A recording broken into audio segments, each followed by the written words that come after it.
أخبرت أصدقائي عن قصة الدولة الإدريسية وكانوا معجبين جداً. هل هناك قصة أخرى عن تاريخ المغرب؟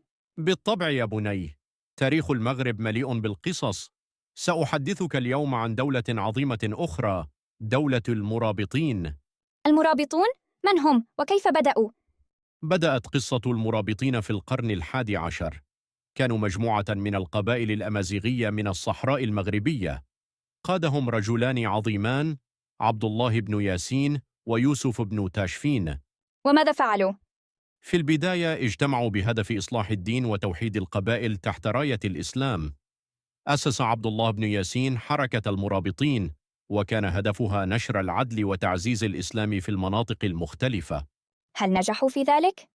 نعم يا بني، استطاع يوسف بن تاشفين أن يطور هذه الحركة ويؤسس دولة قوية.